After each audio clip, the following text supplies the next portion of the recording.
All right, so this is page 2 of the practice test for Unit 9, and we're going to skip the last problem, problem 8.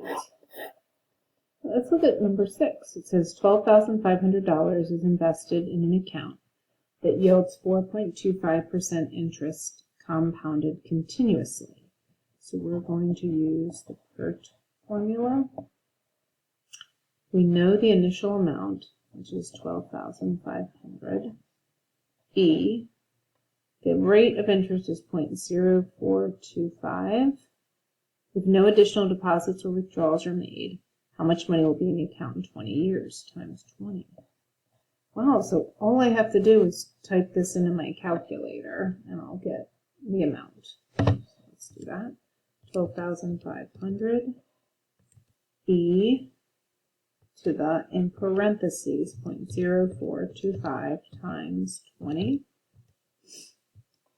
And I get $29,245.59. Since it didn't say what to round to, with money I always round to the nearest penny, unless it says. All right, number 7. Ticket sales for the latest movie release were $195.6 million during the first week. The formula, P sub t equals P sub 1 times E to the negative 0.6t, where P sub 1 represents the dollar value of ticket sales in the first week. So this P sub 1 is going to be that 195.6 million. What are the predicted ticket sales to the nearest 0.1 million? Since all of our rounding is going to be to the something point million, let's just leave this like this rather than writing it in.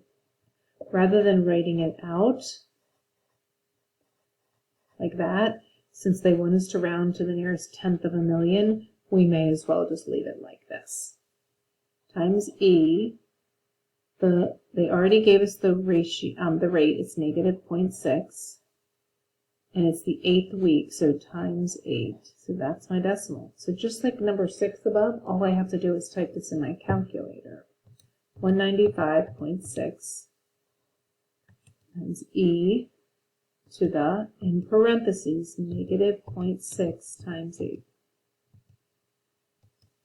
And I get 1.6 million, which makes sense. Usually ticket sales go down. Usually opening weekend, it depends on the movie. If it's a real big blockbuster, it usually goes down. The first weekend is usually the highest.